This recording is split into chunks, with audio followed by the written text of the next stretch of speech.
ఎఫెసీయులకు రాసిన పత్రిక 2వ అధ్యాయంలో నుంచి. ఎఫెసీ గ్రంథం చాలా మీరు చదివినట్టయితే చాలా అద్భుతమైనటువంటి సత్యాలు ఈ యొక్క ఎఫెసీ గ్రంథంలో ఉంటాయి. అయితే ఈ 2వ అధ్యాయంలో కొన్ని విషయాలు మనందరం ఇక్కడ ఉన్నటువంటి వాళ్ళందరం కూడా రక్షణ పొందిన వాళ్ళమే అని నేను నమ్ముతున్నాను. సో ఆ రక్షణ పొందడానికి ముందు పూర్వము మనం ఎలా ఉన్నాము, అసలు మన స్థితి ఏంటి అనేది మనకు అర్థమైనప్పుడు అసలు ఎట్లాంటి స్థితిలో నుంచి ఎలాంటి స్థితిలోనికి వచ్చాము, అలాంటి స్థితిలో నుంచి ఇలాంటి స్థితిలోనికి రావడానికి అక్కడ దేవుడు ఎలాంటి గొప్ప ప్రణాళికను మన ఎడల కలిగి ఉన్నాడు అనేటువంటి విషయాలు మనం ఆలోచిస్తే దేవుణ్ణి మనం స్తుతించకుండా, ప్రార్థించకుండా, స్తుతించి ఆరాధించకుండా ఉండలేం. కాబట్టి మనం అంతా ఏదో యాదృచ్ఛికంగా మనం దేవుని సన్నిధికి వచ్చాములే, ఏదో యాదృచ్ఛికంగా ఇదంతా జరిగింది అని అనుకుంటూ ఉంటాం కొంతమంది. కానీ కాదండి. ఈ దేవుని సన్నిధిలో మనం ఇలా కూర్చొని ఆయన ఆరాధిస్తున్నాము అంటే అదంతా కూడా దేవుని యొక్క ప్రణాళికలో భాగం. దేవుని యొక్క ప్రణాళికలో ఇదంతా భాగం. కాబట్టి అంటే మన ఎడల ఎంత గొప్ప ప్రణాళిక, ఎంత ఆలోచన మరి ఆయన కలిగి ఉన్నాడో మనం అర్థం చేసుకుంటే మనకు ఆశ్చర్యం కలుగుతుంది. కాబట్టి చూడండి, 2వ అధ్యాయం ఎఫెసీయులకు 2వ అధ్యాయము 1 నుంచి చివరి వరకు ఉన్నటువంటి 22 వచనాలు ఉన్నాయి. వీటిలో కొన్ని విషయాలు మనము క్లుప్తంగా ఆలోచించేద్దాం. చూడండి, 1వ వచనం, మీ అపరాధముల చేతను పాపముల చేతను మీరు చచ్చిన వారై ఉండగా ఆయన మిమ్మును క్రీస్తుతో కూడా బ్రతికించెను. మీరు వాటిని చేయుచు. చూడండి, ఇప్పుడు మనము ఎలా ఉన్నాము అని చెప్తున్నాడు. అంటే ఇప్పుడు ఈ ఎఫెసీ సంఘము ఎవరంటే రక్షణ పొందిన వాళ్ళని ఉద్దేశించి మాట్లాడుతూ ఉన్నాడు. మీరు గతంలో ఎలా ఉన్నారు అంటున్నాడు అంటే చచ్చిపోయి ఉన్నామంటే వేటితో? మన అపరాధముల చేత పాపముల చేత చచ్చిన వారై ఉండగా. అంటే ఎలా చచ్చిపోయాం? ఆత్మ సంబంధంగా చచ్చిపోయి ఉన్నాం. అంటే ఆత్మ సంబంధమైనటువంటి ఒక దృక్పథం, ఒక సంబంధం, దేవునితో మనకి ఉన్నటువంటి ఒక బంధం లేదు. కాబట్టి అలాంటి స్థితిలో మనం ఉన్నప్పుడు ఆయన ఏం చేశాడు? ఆయన మిమ్మల్ని క్రీస్తుతో కూడా బ్రతికించాడు. ఇప్పుడు మనల్ని బ్రతికించాడు. ఆత్మలో మనల్ని మనం ఆత్మీయ జీవితంలో అసలు ఆత్మీయ జీవితమే లేనటువంటి స్థితిలో ఉన్నటువంటి మనల్ని ఒక ఆత్మీయ జీవితం మనం మాట్లాడుకుంటాం కదా, ఆత్మీయ జీవితంలో బలహీనపడుతున్నామండి, ఆత్మీయంగా ఎదలేకపోతున్నామండి అంటుంటారు కదా. అసలు అంతకుముందు అసలు ఆత్మీయ జీవితం అనే పదం ఉందా? అసలు మనం మాట్లాడుకునే వాళ్ళమా గతంలో ప్రభువుని దగ్గరికి రాకముందు? అసలు దాని గురించి అలా ఆలోచనే లేదు. అందుకు కారణం ఏంటంటే ఆత్మీయ జీవితం విషయంలో ఆత్మ సంబంధమైనటువంటి వ్యక్తిగా నువ్వు చచ్చిపోయి ఉన్నావు అన్నమాట. దేని చేత చచ్చిపోయి ఉన్నావు అంటే పాపముల చేత, అపరాధముల చేత చచ్చిపోయాడు. అలాంటి మనల్ని క్రీస్తు కూడా బ్రతికించాడంట.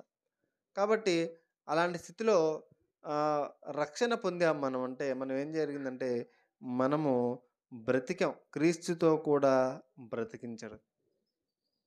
కాబట్టి ఇప్పుడు మీరు 2వ వచనం చూస్తే గతంలో మన పరిస్థితి ఎలా ఉంది అంటే వివరిస్తున్నాడు. 2వ వచనం, మీరు వాటిని చేయుచు. వేటిని చేయుచు? పాపములు, అపరాధములు. పాపములు, అపరాధం. ఏ పాపములు, ఏ అపరాధములు? దేవుడు ఏదైతే చేయకూడదు అన్నాడో, దేవుడు ఎలా అయితే బ్రతకూడదు అన్నాడో, దేవుడు ఎలా అయితే ఉండకూడదు అన్నాడు, దేవుడు ఎటైతే నడవకూడదు అన్నాడు, దేవుడు ఎక్కడైతే నిలిచోకూడదు అన్నాడో, దేవుడు ఎక్కడైతే కూర్చోకూడదు అన్నాడో, దేవుడు ఏదైతే ఆలోచించకూడదు అన్నాడో దాన్ని చేయుచు దేవుని యొక్క ఆజ్ఞను అతిక్రమిస్తూ జీవించటమే అపరాధములు, పాపములు. సో వీటన్నిటిని కూడా మనం చేయుచు ఎలా ఉన్నామంటే వాయుమండల సంబంధమైన అధిపతిని. మీరు చాలా జాగ్రత్తగా అబ్జర్వ్ చేయండి. ఎవరంటండి? వాయుమండల సంబంధమైన అధిపతిని. అనగా అవిధేయులైన వారిని ఇప్పుడు ప్రేరేపించు శక్తికి అధిపతిని. ఎవరినంటండి? వాయుమండల సంబంధమైన అధిపతి అవిధేయులైన వారిని ఇప్పుడు ప్రేరేపించు శక్తికి అధిపతిని అనుసరించి ఈ ప్రపంచ ధర్మము చొప్పున నడుచుకుంటారు. ఒక శక్తిని అనుసరించి నడుచుకున్నారని చెప్తున్నాడు. మీరు ఎప్పుడైనా మీరు గమనించండి, మీరు చూస్తే ఎవరిని ప్రేరేపించేది ఆ శక్తి? ఈ ఎఫెసీ గ్రంథం అంతా కూడా ఒక పోరాటం, ఒక యుద్ధం, ఒక ఆత్మీయ యుద్ధం ఎలా ఉంటుందో చక్కగా వివరించబడింది. మనం అనుకుంటాం మన కంటికి కనిపించే వాళ్ళే మనతో పోరాడే వాళ్ళం అని అనుకుంటూ ఉంటారు. కానీ ఒక ప్రభువును నమ్ముకున్నటువంటి వ్యక్తి ఎవరైనా ఉంటే, ఒక రక్షణ పొందినటువంటి వ్యక్తి, నూతనంగా ఇప్పుడే రక్షణ పొందినటువంటి వ్యక్తులు ఎవరు ఉన్నారనుకోండి, వాళ్ళకి అప్పుడే మొదలవుద్ది ఏంటండి? ఆత్మీయ యుద్ధం. ఆ యుద్ధం కంటికి కనిపించదు. అప్పటి వరకు కూడా నువ్వు అటువైపే ఉన్నావు, కానీ ఇప్పుడు ఇటువైపుకి వచ్చావు. అటువైపు ఉన్న వాళ్ళు సొంత పార్టీలో ఉన్నప్పుడు ఇంకా వాళ్ళని విమర్శిస్తూ ఉంటారా? చెప్పండి. విమర్శించరు కదా, వాళ్ళని ఏమి దాడి చేయరు కదా. ఇప్పుడు పార్టీ మారామన్నమాట. ఆ పార్టీ ఏ పార్టీ? అపరాధములు, పాపములు మనల్ని ప్రేరేపించేటువంటి శక్తి, లోక సంబంధమైనటువంటి జీవితం జీవించడానికి మనల్ని ప్రేరేపించే శక్తి, అపవాది యొక్క మార్గంలో నుంచి, అంధకార మార్గంలో నుంచి మనం వెలుగులోనికి వచ్చాం. అందులో ఉన్నప్పుడు మనకి వ్యతిరేకత లేదు, అందులో ఉన్నప్పుడు మనకి యుద్ధం లేదు. ఎక్కడైనా ఒక సైన్యంలో ఉన్న వాళ్ళు వాళ్ళనే యుద్ధం చేసుకోవడం ఎక్కడైనా చూసారా? ప్రత్యర్థుల మీద యుద్ధం చేస్తారు, కానీ సొంత వాళ్ళ మీద సొంత వాళ్ళు యుద్ధం చేసుకుంటారా? చేసుకోరు. గతంలో నువ్వు ప్రభువును నమ్ముకోకముందు నువ్వు లోక సంబంధమైనటువంటి వ్యక్తిగా ఉన్నావు కాబట్టి నువ్వు ఒక శక్తి చేత ప్రేరేపించబడుతూ ఉన్నప్పుడు చక్కగా నడుస్తున్నావు కాబట్టి నీకు ఎటువంటి యుద్ధం లేదు. ఇప్పుడు నువ్వు ఏమయ్యావు అంటే యేసుక్రీస్తుని నమ్ముకొని ప్రభువులోకి వచ్చావు. ఇప్పుడు నీ మీద ఒక యుద్ధం ఉంటుంది. యుద్ధంలో ఎల్లప్పుడూ ఆ యుద్ధంలో నువ్వేం చేయాలంటే పోరాడుతూ ఉండాలి, పోరాడటం నేర్చుకోవాలి. హల్లెలూయా. పోరాడడం నేర్చుకోకపోతే ఏమవుద్ది అంటే మళ్ళా లోకంలో పడిపోవడానికి అవకాశం ఎక్కువగా ఉంటుందన్నమాట. ఇప్పుడు ఆ యుద్ధంలో అవతల వ్యక్తి నిన్ను నాశనం చేయలేడు, కానీ నిన్ను డైరెక్ట్గా హాని చేయలేడు, కానీ నిన్నేం చేస్తాడంటే అపవాది, మీరు అర్థం చేసుకుంటున్నారు అనుకుంటున్నాను, నీ మీద ఎలా దాడి చేస్తాడు? అతనికి శక్తి ఉందా? అతను సిలువలో అపవాది ఓడించబడ్డాడు, అపవాది తల చితకుద్రొక్కబడింది, అపవాది సిలువలో నీ మీద ఉన్న శాపం తొలగించబడింది. అయినా మరి అలాంటి వ్యక్తి నీ మీద యుద్ధం చేస్తానికి వస్తున్నాడు. ఎలా యుద్ధం చేస్తాడు ఇప్పుడు అంటే మీరు గమనించండి. చూడండి, 2వ వచనంలో చక్కగా రాయబడింది, మీరు వాటిని చేయుచు వాయుమండల సంబంధమైన అధిపతిని. అనగా ఎవరినే? వాయుమండల సంబంధమైన అధిపతిని. ఎవరు అధిపతి? అపవాది. అనగా ఏం చేస్తాడు? అవిధేయులైన వారిని ఇప్పుడు ప్రేరేపించు శక్తికి అధిపతి. ఏంటంటది? ప్రేరేపించు శక్తి. ఎవరైనా రక్షణ పొందిన తర్వాత కూడా పాపము చేయడానికి ప్రేరేపించబడుతున్నారంటే మీరు ఒకటి గుర్తుపెట్టుకోవాలి. ఎప్పుడు కూడా ప్రేరేపించబడుతున్నారా? అది అపవాదిని మీదకి చేసే యుద్ధం, అది గుర్తుపెట్టుకోండి. వచ్చింది కొత్త సినిమా, చూడు ఏం కాదులే, చూడు ఎవరు చూస్తున్నారులే, చూడు అరగంట కదా, చూడు. ఇప్పుడు ఎవరు చెప్పేది నీకు? అవిధేయులైన వారిని వాయుమండల సంబంధమైన అధిపతి నిన్ను ప్రేరేపిస్తున్నాడు, గుర్తుపెట్టుకో. వాయుమండల సంబంధం అధిపతి నిన్నేం చేస్తున్నాడు? నీకు తెలియదు అది. నీ మనసు నీకు అలా చెప్తుందని అనుకుంటావు అంతే. ఎలా దాడి చేస్తున్నాడు చెప్పండి ఇప్పుడు? 2 పళ్ళేసుకొని 2 కొమ్ములేసుకొని వస్తున్నాడా అపవాది? రాడు. అలా అది నీ మీద చేసే యుద్ధం. అంతకుముందు నీకు అనిపించదు. అప్పుడు అలా నువ్వు కనిపిస్తున్నప్పుడు వద్దు, తప్పు, నీకెందుకు, నువ్వు బాప్తిసం తీసుకున్నావు, ప్రభు బలలో చేయి వేస్తున్నావు, నీకెందుకు, జాగ్రత్తగా ఉండు. నిన్ను లోకానికి ప్రేరేపించేటువంటి, నిన్ను దేవుని ఆజ్ఞల నుంచి వెనక్కలాగేటువంటి, ఆజ్ఞలను తప్పించేటువంటి ఏ మార్గంలో కూడా నువ్వు వెళ్ళకూడదు. నువ్వు దేవుని బిడ్డవే, వద్దు నీకెందుకు అని చెప్పి ఇంకొక స్వరం నీకు ఒక పక్క నుంచి వినిపిస్తుంది. అదేంటి? దేవుని యొక్క పరిశుద్ధాత్మ స్వరం. పరిశుద్ధాత్మ ఒకవైపు, ఈ యొక్క వాయుమండల సంబంధమైన దురాత్మ ఒకవైపు. నీకేమనిపిస్తుంది అంటే, నా మనసే రెండు మనసులాగా చెప్తుందని నువ్వు అనుకుంటావు. కానీ వాటి నీ మనసే చెప్పేది. కానీ నీ మనసుని ప్రేరేపించేది ఎవరంటే, ఒకవైపు పరిశుద్ధాత్మ, ఒకవైపు దురాత్మ. నువ్వు పరిశుద్ధాత్మకు లోబడుతున్నావా?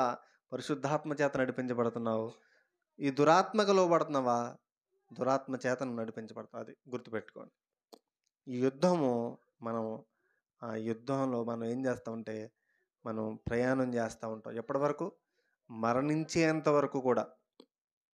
మరణం వరకు కూడా. అమ్మయ్య, నేను ఇప్పుడు రక్షణ పొందాను కాబట్టి ఇంకే బాధ లేదు అనుకోవడానికి లేదు. రక్షించబడ్డావు. ఇప్పుడు నువ్వేం చేయాలంటే, నువ్వు ప్రయాణం చేయాలి. ఇప్పుడు రక్షించబడ్డావు, ఇప్పుడు అన్నీ చనిపోయి పరలోకం వెళ్ళిపోయావా? లేదు. ఇంకొక 80 ఏళ్ళు, 60 ఏళ్ళు, 70 ఏళ్ళు మనం ఈ లోకంలో జీవించాలి. ఆయనకు సాక్షిగా బ్రతకాలి. ఈ లోకంలో ఉప్పుగా, వెలుగుగా మనం ఈ లోకంలో ఆయనకు సాక్షిగా మనం వెలగాలి. అనేక మందికి వెలుగునివ్వాలి. అనేక మంది జీవితాలకు ఒక మార్గదర్శకత్వాన్ని మనం చూపించాలి. దేవుని నామాన్ని మహిమపరచాలి. మన జీవితం పట్ల ఆయనకున్న సంకల్పాన్ని, చిత్తాన్ని మనము జరిగించి, ఏ ఉద్దేశం చేత అయితే మనం రక్షించుకున్నాడో, ఏ ఉద్దేశం చేత అయితే మనకు రక్షణ ఇచ్చాడో, ఆ ఉద్దేశాన్ని మన జీవితంలో నెరవేర్చి, అయ్యా నా ఇష్టం నెరవేర్చడం కోసం కాదు, తండ్రి చిత్తం నెరవేర్చడానికి నేను వచ్చానన్నాడు ప్రభు. అన్నాడా లేదా? నా ఇష్టం నెరవేర్చుకోవడానికి నేను రాలేదు, తండ్రి చిత్తము జరిగించడానికి వచ్చాను. అలాగే మనం కూడా నా ఇష్టము నెరవేర్చడము కాదు నా జీవితంలో నాకు ముఖ్యం, తండ్రి చిత్తము జరిగించడమే నా జీవితంలో నాకు ముఖ్యం అనుకొని మనం ఏం చేయాలంటే, పరిశుద్ధాత్మ ప్రేరణ చేత మన జీవితాన్ని నడిపించబడుతూ ఉండాలి. హల్లెలూయా. ఆత్మ ప్రేరణ చేత అంటూ ఉంటారు కదండి. అది అంటే ఆత్మ ప్రేరణ చేత మనం వాళ్ళని నడిపించబడాలి. నిన్ను పరిశుద్ధాత్ముడు ప్రేరేపిస్తాడు. వాయుమండల సంబంధమైన అధిపతి కూడా ప్రేరేపిస్తాడు. వాడిని తిట్టు, వాడు నిన్నెంత మాట అంటాడా? నువ్వేంటి అసలు, నీవేంటి, నీ స్థాయి ఏంటి, నీ స్థితి ఏంటి, నిన్నాడంత మాట అంటాడా? ఎవరు ప్రేరేపించేది? ఇంకో పక్క అంటే అన్నాడులే, వాడికి తెలియదు, సిలువేసిన వాళ్ళనే వాళ్ళు ఏం చేస్తున్నారో వారికి తెలియదులే, క్షమించమన్నాడు ప్రభు, నువ్వు క్షమించు ఎందుకు అని ఎవరు చెప్తారు? పరిశుద్ధాత్మ చెప్తాడు. మీకు ఒక విషయం తెలుసో తెలీదో, మీకు ఒక విషయాన్ని చెప్తాను, గుర్తుపెట్టుకోండి బాగా. మనకు ఒక వ్యక్తి హాని చేశాడు అనుకోండి. మనకు ఒక వ్యక్తి హాని చేశాడు, చాలా హాని చేశాడు. హాని చేసినప్పుడు దుర్మార్గుడు, వాడు దుష్టుడు కాబట్టి మనము అతని వలన ఇబ్బంది పడ్డాం, ఆమె వల్ల అతను ఇబ్బంది పడ్డాం. కాబట్టి మన మనసు వెంటనే అతన్ని క్షమించే బుద్ధి కాదు మనకు క్షమించడానికి మనసు రాదు. కానీ దేవుడు ఏమంటాడు? క్షమించమంటాడు. ఇది ఎలా తెలుస్తుంది నువ్వు క్షమించావా లేదో అనేది? అంటే ఒక చిన్న గుర్తు ఉంది. ఏంటంటే, ఆ వ్యక్తికి నీకు హాని జరిగినప్పుడు నువ్వు నీ మనసులో సంతోషించావు అనుకోండి, దాని అర్థం ఏంటంటే నువ్వు నిజంగా అతన్ని క్షమించలేదని అర్థం. అతనికి హాని జరిగితే నిజంగా నువ్వు బాధపడ్డావా, అయ్యో అనుకుంటున్నావా అంటే నువ్వు నిజంగా క్షమించినట్టు అర్థం. ఇప్పుడు క్షమించకపోవడం వల్ల ఏం జరుగుతుందంటే, మన జీవితంలో వాడు దుర్మార్గుడై, దుష్టుడై, వాడి జీవితకాలం అంతా దుర్మార్గంగా, దుష్టుడిగా జీవించి చివరిలో వాడి మనసు మారి ప్రభువుని అంగీకరించి, ప్రభువా నా పాపాలన్నీ క్షమించయ్యా అని అంటాడు. వాడు పశ్చాత్తాపడినప్పుడు ప్రభు ఏం చేస్తాడంటే అతన్ని క్షమించి వేస్తాడంట. నువ్వేమో అంతా నీతిగా, పరిశుద్ధంగా అంతా జీవించి నువ్వు చివరిలో అతను మాత్రం క్షమించకుండా అతను అలాగే ఉంటావు. చివరికి ఏం జరుగుతుందంటే, అతడు పరలోకంలో ఉండొచ్చు, నువ్వు నరకంలో ఉండొచ్చు. ఎందుకు? నువ్వు క్షమించలేదు కాబట్టి నీ క్షమాపణ నువ్వు క్షమించినందువలన దేవుడు ఏమనంటే, మీరు క్షమించిన ప్రకారం నేను కూడా మిమ్మల్ని క్షమిస్తాను. పరలోకమందున్న మా తండ్రి మా రుణస్తులు మేము క్షమించిన ప్రకారం మా రుణములు క్షమించము. అంటే మనం ఏదో ఒక దాచుకొని క్షమించినట్లయినప్పుడు దేవుడు కూడా అలాగే మనం అలాగే ప్రార్థన చేసినప్పుడు దేవుడు ఏమన్నాడు? మీరు క్షమించిన ప్రకారం నేను కూడా క్షమిస్తాను. చివరికి ఏం జరుగుతుంది అంటే, చూడండి ఒక మాట చదువుతాను. ఎహెజ్కేలు గ్రంథము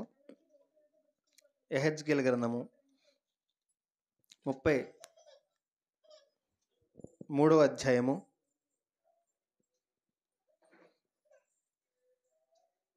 12వ వచనం చూద్దాం. నరపుత్రుడా,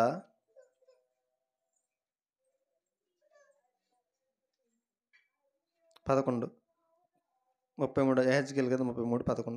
కాగా వారితో ఇట్లను, నా జీవము తోడు దుర్మార్గుడు మరణం నొందుట వలన నాకు సంతోషం లేదు, దుర్మార్గుడు తన దుర్మార్గం నుండి మరలి బ్రతుకుట వలన నాకు సంతోషం కలుగును. 12వ వచనం చివరి నుంచి, దుష్టుడు నరపుత్రుడా, నీవు నీ జనులకు ఈ మాట తెలియజేయము, నీతిమంతుడు పాపము చేసిన దినమున, చాలా జాగ్రత్త గుర్తుపెట్టుకోండి, నీతిమంతుడు పాపము చేసిన దినమున అది వరకు అతడు అనుసరించిన నీతి అతనే విడిపించదు. నీతిమంతుడు పాపం చేసిన దినమున అది వరకు అతను చేసిన నీతి, నువ్వు మనవడవేలే, నువ్వు పక్క తప్పుకో అంటాడా దేవుడు? అండవు. దుష్టుడు చెడుతనము విడిచి మనసు త్రిప్పుకొని దినమున తాను చేసిన చెడుతనమును బట్టి వాడు పడిపోడు. ఏంటంటే, నీతిమంతుడు తన నీతిని బట్టి చివరి వరకు నీతిగా ఉండి చివరిలో మళ్ళా ఏదో ఒక దోషాన్ని తన హృదయంలో పెట్టుకుంటే, నువ్వు ఎంతకాలం నీతిగా బ్రతికావు కాబట్టి సర్లేరా నువ్వు పక్కొచ్చే అని చెప్పి అండవు దేవుడు. అలాగే దుష్టుడు దుష్టత్వంతో జీవించి చివరిలో తన దుష్టత్వం నుంచి మరలి ప్రభు వైపు తిరిగితే, నువ్వు ఇంతకాలం దుష్టత్వంతో జీవించా కాబట్టి నువ్వు వెళ్ళిపో, ఇప్పుడు ఏదో ప్రభు క్షమించన్నావు కాబట్టి నేను క్షమిస్తానని చెప్పి, నువ్వు క్షమిస్తానులే, నువ్వు దుష్టుడివి, ఎంతకాలం దుష్టుగా ఉన్నావు కాబట్టి నువ్వు పక్కకి వెళ్ళు, నువ్వు అవతలకి వెళ్ళిపో అని అనడు. అర్థమవుతుందండి? ప్రభు చివరిగా కోరుకునేది ఏంటంటే, మన జీవితంలో మరణము వరకు నమ్మకంగా ఉండు. మన జీవితం ఒక రోజును ముగించిన దినమున,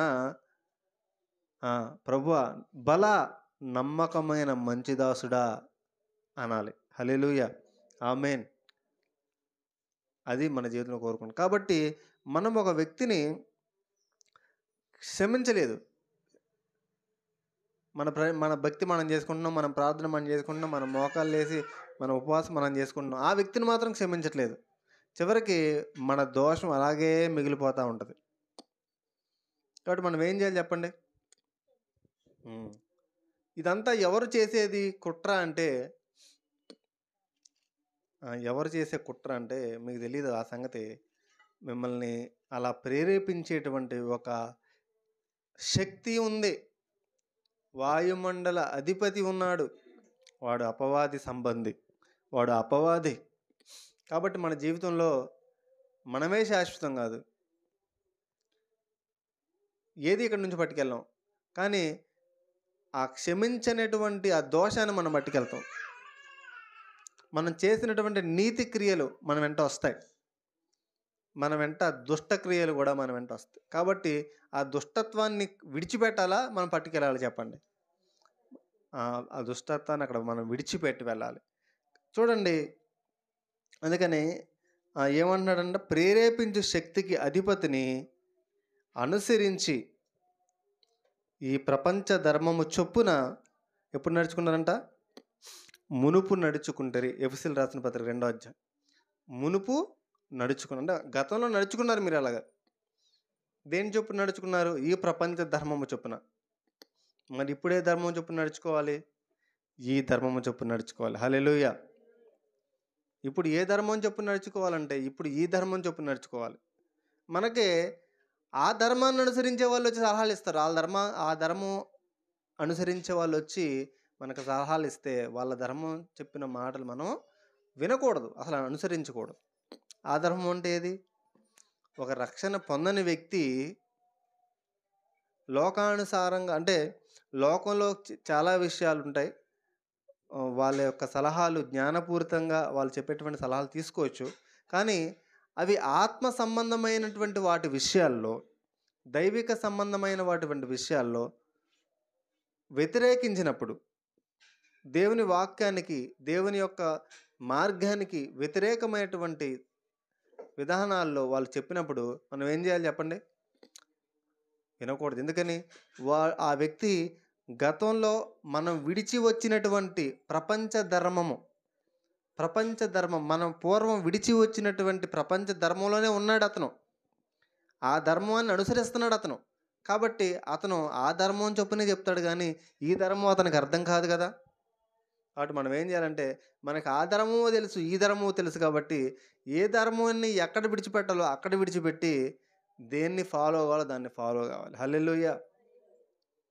కాబట్టి అతనొచ్చి అంటాడు, నిన్నంత మాట అన్నాడు కాబట్టి నువ్వు వదలకూడదు, నువ్వు వదలకూడదు. ఏదైనా నువ్వు అతన్ని అంతం చూసేదాకా వదిలిపెట్టకూడదు. ఎవరు చెప్పేది ఆ మాట పక్కన?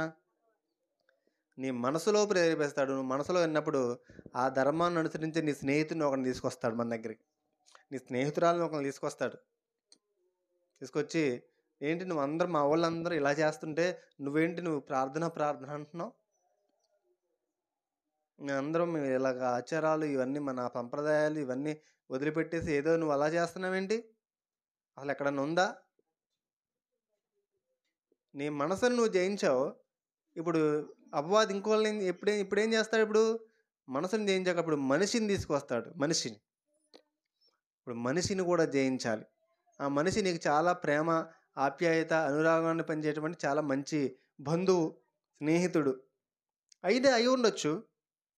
కానీ అతను ప్రపంచ ధర్మాన్ని అనుసరించే వ్యక్తి. ఆ ధర్మం చొప్పునే చెప్తాడు.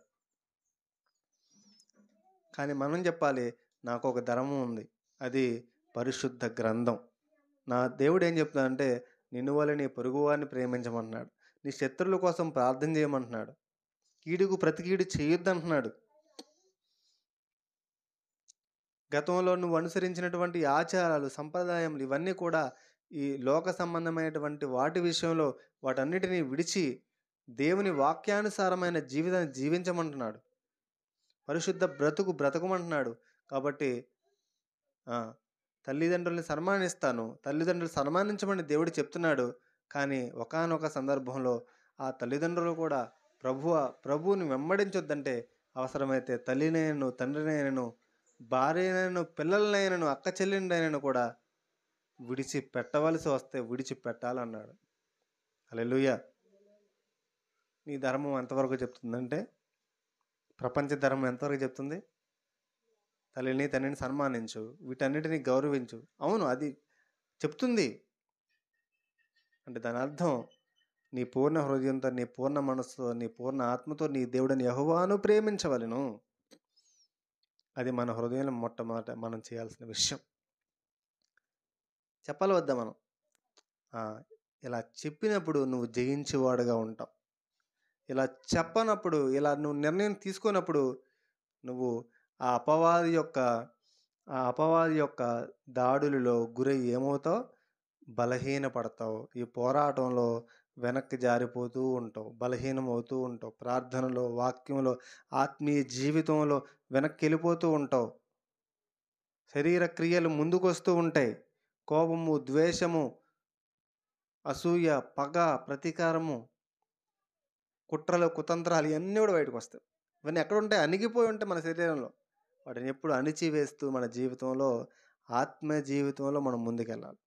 సో గతంలో ఇదంతటిని నడిపించే ఎవరు చెప్పండి?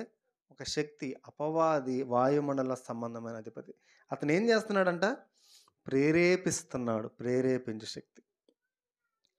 ఇప్పుడు చూడండి, 3వ వచనం చదవండి. వారితో కలిసి, ఎవరితో కలిసి? ఈ ప్రపంచ ధర్మమును అనుసరించిన వారితో కలిసి మనమందరము శరీరం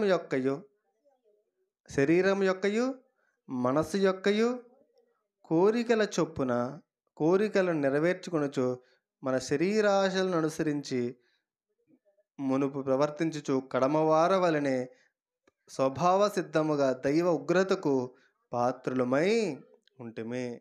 ఇలా జీవించడం వల్ల ఏమొస్తుంది మన మీదకి చెప్పండి? శరీరం యొక్కయు మనస్సు యొక్కయు. అంటే శరీరము చెప్పినట్టుగా మనస్సు చెప్పినట్టుగా నడుచుకోవచ్చా? శరీరము చెప్పినట్టుగా మనస్సు చెప్పినట్టుగా నడుచుకుంటే మన గతి అధోగతి పాలవుతుందన్నమాట. అందుకే శరీరం చెప్పినట్టుగా చాలామంది ఇప్పుడు లోకంలో ఉన్న వాళ్ళనే చూడండి. శరీరము నచ్చింది తినమంటుంది చెప్తుంది, నచ్చినట్టుగా ఉండమని చెప్తుంది. కానీ ఒక అథ్లెట్ లేదా ఒక పరుగు పందెంలో వెళ్ళేవాడు, ఒక ఒక యుద్ధంలో ఉండేవాడు తన శరీరాన్ని ఏం చేస్తాడు? శరీరం చెప్పినట్టు తనకు కూడా చెప్తుంది, కానీ శరీరం చెప్పినట్టు వినడు. నువ్వు ఇది తినకూడదు, నువ్వు అవి ముట్టకూడదు. ఎందుకంటే నువ్వు నువ్వు ఒక అథ్లెట్వి, నువ్వు ఒక పరుగు పందెంలో ఉన్నావు. నువ్వు ఒక మెడల్ సాధించాలంటే తినకూడని ఆహార పదార్థాలు తినకూడదు, తినవలసినవి తినాలి, చేయవలసినవి చేయాలి. ఒక క్రమశిక్షణ తనకు తాను నియమించుకుంటాడు కదా లోకంలో ఉన్నట్టు చాలామంది. మరి ఆత్మ సంబంధమైన వ్యక్తికి ఇంకెంత అవసరం? గతంలో మనం చూసుకున్నాం, నా ఆశలు నా కలలనే వెంబడించుచుంటిని, నా ఆశలు నా కళలను వెంబడించుచుంటిని. మన ఆశలు మన కళలని వెంబడించకూడదు. ఎవరిని వెంబడించాలంటే దేవుని వాక్యాన్ని వెంబడించాలి. గతంలో శరీర ఆశలను, మనసు యొక్క కోరికలను అనుసరించి ఏం చేసాము? నడుచుకున్నాం. శరీరంలో మనసులో ఒక కోరిక వచ్చింది, మనం వెంటనే ఎక్కడ స్కాన్ చేయాలి? ఇక్కడ స్కాన్ చేయాలి, దీన్ని వడపోయాలి. ఈ ఆలోచనల్ని, శరీర తలంపుల్ని ఇక్కడ స్కాన్ చేసి ఇక్కడ నుంచి బయటకు వస్తే దాన్ని చెయ్యి, ఇక్కడ నుంచి ఆగిపోతే అది అక్కడ ఆపేయాలి. హల్లెలూయా. ఈ ఆలోచన దేవుని దృష్టికి నిజం, దేవుని దృష్టికి ఎలా ఉంటుందని ఆలోచించాలి. వెంటనే దేవుని వాక్యాన్ని మనం ముందు పెట్టుకోవాలి. ఇలా ఉండొచ్చా? దేవుని వాక్యము దీన్ని అంగీకరించదు, అయితే వద్దు, దీన్ని పక్కన పెట్టే. ఇలా వెళ్ళొచ్చా? దేవుని వాక్యం దీన్ని అంగీకరిస్తుంది, వెళ్ళు. ఇది మన జీవితంలో నేర్చుకోవాల్సినటువంటి సత్యం. సో ఇలాంటి స్థితిలో ఉన్నటువంటి మన మీదకి ఏమొచ్చిందంటే దైవ ఉగ్రత వచ్చిందంట. దైవ ఉగ్రత. అలాంటి ఉగ్రత వచ్చినప్పుడు మన స్థితి అలాంటిది. దైవ ఉగ్రతకు పాత్రులమై ఉన్నాం. ఇంకెలా ఉన్నాం మనం? మన శరీరము యొక్క ఆశలను నడుచుకుంటూ ఉన్నాం, మన మనసు యొక్క కోరికల ప్రకారం జీవిస్తూ ఉన్నాం. ఇంకెలా ఉన్నాం? అపరాధముల చేత, పాపముల చేత చచ్చిన వారమై ఉన్నాం. ఇది మన స్థితి. ఇలాంటి మనల్ని దేవుడు ఏం చేస్తాడంటే 6వ వచనం, అయినను దేవుడు కరుణా సంపన్నుడై ఉండి మనము మన అపరాధముల చేత చచ్చిన వారై ఉండినప్పుడు సహితము మన ఎడల చూపిన తన మహా ప్రేమ చేత మనలను క్రీస్తుతో కూడా బ్రతికించెను. హల్లెలూయా. దేవుడు ఏం చేశాడంట? కరుణా సంపన్నుడై ఉండి దైవ ఉగ్రతకు పాత్రలమైనటువంటి మన మీద ఉగ్రత చూపించాల్సిన మన మీద మహాప్రేమ చూపించాడంట. ఎంత ఆశ్చర్యం అండి! ప్రేమ చూపించవలసిన వాడి మీద ప్రేమ చూపిస్తే ఆశ్చర్యం కాదు, ఉగ్రత చూపించాల్సిన వాడి మీద ప్రేమ చూపించాడు. అది కూడా ప్రేమ కాదు, మహాప్రేమ చూపించి మనల్ని బ్రతికించాను. మనల్ని బ్రతికించడానికి ఏం చేయాల్సి వచ్చింది తెలుసండి? ఆయన చనిపోయాడు, మనల్ని బ్రతికించాను అనే మాట అక్కడ మనం చదవడానికి ఆయన చేసిన త్యాగం ఏంటంటే ఆయన మరణించెను. ఆయన మరణిస్తే తప్ప నువ్వు బ్రతకించబడలా. అది ఇక్కడ జరిగినటువంటి కార్యం. అందుకని చూడండి, కృపచేత మీరు రక్షించబడి ఉన్నారు. క్రీస్తు యేసునందు ఆయన మనకు చేసిన ఉపకారము ద్వారా అత్యధికమైన తన కృప మహదైశ్వర్యము రాబో యుగములో కనబరుచు నిమిత్తము క్రీస్తు యేసునందు మనలను ఆయనతో కూడా లేపి పరలోకముందు ఆయనతో కూర్చుండబెట్టెను. మీరు విశ్వాసము చేత కృప చేతనే రక్షించబడి ఉన్నారు. ఇది మీ వలన కలిగినది కాదు, ఇది దేవుని వరమే. హల్లెలూయా. ఒక రక్షణ రావడానికి మన జీవితంలో ఇంత కార్యం జరిగిందండి. ఏం జరిగింది? అంత మాత్రమే కాదు అక్కడ జరిగినటువంటి విషయం ఏంటంటే చూడండి 13వ వచనం, అయినను మునుపు దూరస్తులైన మీరు ఇప్పుడు క్రీస్తు యేసునందు క్రీస్తు రక్తము వలన సమీపస్తులై ఉన్నారు. మునుపు దూరస్తులం. దూరస్తులంటే ఎవరము? అన్యజనులం. ఇప్పుడు సమీపస్తులయ్యాం. అంటే మనము దేవునికి సమీపస్తులయ్యాం. ఇక్కడ చూడండి 14వ వచనం. ఆయన మన సమాధానమైండి మీకును మాకును. మీకును మాకును అంటే ఎవరో? ఇక్కడ పౌలు ఏం చెప్తున్నాడంటే మీకును అంటే అన్యజనులు, లోకంలో ఉన్న అన్యజనుల్ని గురించి చెప్తున్నాడు. మాకును అంటే యూదుల గురించి చెప్తున్నాడు. మీకును మాకును ఉండిన ద్వేషమును అనగా విధిరూపకమైన ఆజ్ఞలు గల ధర్మశాస్త్రము తన శరీరమందు కొట్టివేయట చేత మధ్యగోడను పడగొట్టి మన ఉభయులను ఏకము చేసెను. ఇట్లు సంధి చేయుచు ఇద్దరిని తన యందు ఒక నూతన పురుషునిగా సృష్టించి తన సిలువ వలన ద్వేషమును సంహరించి దాని ద్వారా వీరిద్దరిని ఏక శరీరముగా చేసి దేవునితో సమాధాన పరచవలని నాలుగు చేసిన కనుక ఆయనే మనకు సమాధానకరుడే అన్నాడు. హల్లెలూయా. ఏం చేశాడు చెప్పండి? ఇప్పుడు గతంలో మనం అన్ని జనులం. మనం ఎవరో అండి? అన్ని జనులం. యూదులు ఎవరో? దేవుని బిడ్డలు. ఇజ్రాయేలీలు దేవుని బిడ్డలు. ఇజ్రాయేలు వాగ్దాన పురుషులు, వాగ్దాన పిల్లలు, అబ్రహాము కుమారులు. మనం ఎవరు అంటే ఎందుకంటే అబ్రహాం ఒక్కడే దేవుని యందు విశ్వాసం ఉంచాడు. అతని సంతానము అందరూ కూడా దేవుని ఆజ్ఞల ప్రకారం జీవించారు కాబట్టి వారు మాత్రమే ప్రపంచంలోకెల్లా దేవుని ఆజ్ఞలు కలిగిన దేవుని నిజమైన దేవుని కలిగిన ప్రజలు. మిగిలిన వారంతా ఎవరు? అన్యజనులు. అయితే దేవుడు ఇప్పుడు ఏం చేశాడంటే మనల్ని ఆయన బిడ్డలతో ఉభయులను ఆయన రక్తము ద్వారా ఏకము చేశాడు. హల్లెలూయా. ఇప్పుడు మనల్ని కూడా ఏం చేశాడంటే మనం కూడా ఇశ్రాయేలీయులతో సమానమైన వారంగా చేశాడు. ఎంత గొప్ప విషయం అండి. మీరు ఇప్పుడైనా అసలు ఎంత ఆశ్చర్యమో అర్థం చేసుకున్నారండి. ఇశ్రాయేలీయులతో సమానులుగా అన్యజనులను చేశాడు క్రీస్తు రక్తము ద్వారా.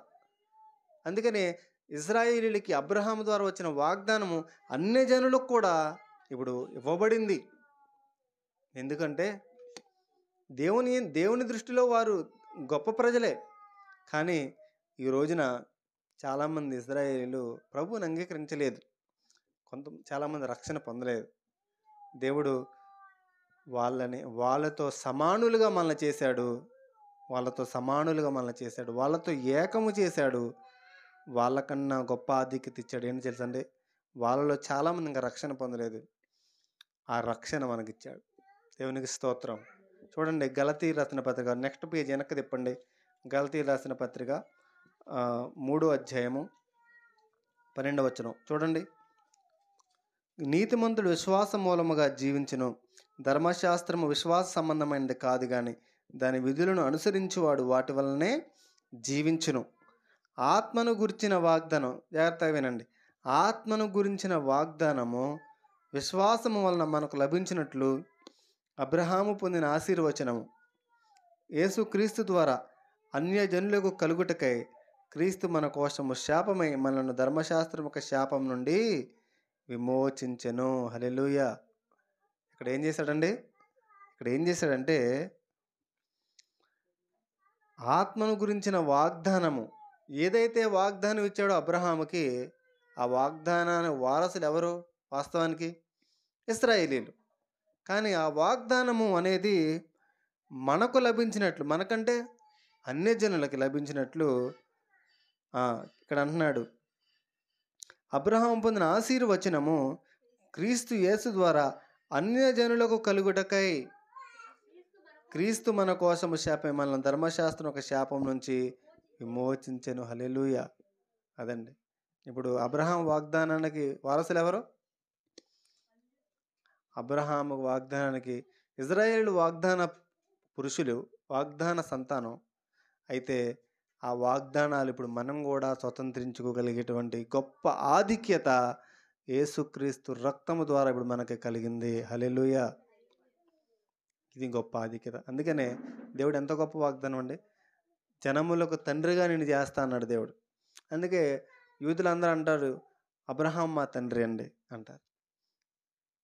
ముస్లిమ్స్ అందరూ అంటారు ఇస్మాయిలు యొక్క సంతానం కాబట్టి అబ్రహాం మా తండ్రి అంటారు. ప్రపంచంలో అత్యధిక జనాభా ఎవరున్నారు అంటే క్రిస్టియన్స్ ఉన్నారు, ముస్లిమ్స్ ఉన్నారు. వీళ్ళందరికీ ఎవరని చెప్తారు? మా తండ్రి ఎవరంటే అబ్రహాం మా తండ్రి అంటారు. మిగిలిన వాళ్ళు ఎవరున్నారంటే అన్ని జనులు కదా. అన్ని జనులైన వారందరూ కూడా యేసుక్రీస్తు ద్వారా ఇప్పుడు ఏం జరుగుతుంది? విశ్వాసులకి అంటే విశ్వాసుల తండ్రి ఎవరు? అబ్రహాం. ఇప్పుడు విశ్వాసులు అందరం కూడా మనం ఏమంటాం ఇప్పుడు? అబ్రహాం మా తండ్రి అన్నాం. హల్లెలూయా! ఎంత గొప్ప వాగ్దానం చూసారండి. సో దేవుడు ఎలాంటి వాళ్ళని ఎలాంటి వారుగా చేశాడంటే అపరాధముల చేత చచ్చినటువంటి స్థితిలో ఉన్న మనల్ని శరీరం యొక్కయు మనస్సు యొక్కయు కోరికలను తీర్చుకుంటూ ఉన్నటువంటి మనల్ని దైవోగ్రతకు పాత్రులమైనటువంటి స్థితిలో నరకానికి పాత్రులమైనటువంటి మనల్ని తన మహాప్రేమ చేత మనల్ని ప్రేమించి రక్షించి మనల్ని బ్రతికించడానికి ఆయన మరణించి మనల్ని బ్రతికించాడు. అంత మాత్రమే కాదు, ఆయన వాగ్దాన సంతానమైన ఇజ్రాయేలీలతో సమాన వారసులుగా మనల్ని కూడా చేసుకొని ఆయనతో ఐక్యంపరుచుకున్నాడు. హల్లెలూయా! కాబట్టి ఏమిచ్చినా మనం ఆయన రుణం తీర్చలేమండి. అంత గొప్ప కృప మన పట్ల ఆయన చూపించాడు. కాబట్టి తలలు వంచుదాం. దేవా, నీకే వందనాలు, నీకే కృతజ్ఞతలు అని మన హృదయపూర్వకమైనటువంటి ఆరాధనని మనం ప్రభువుకు సమర్పిద్దాం.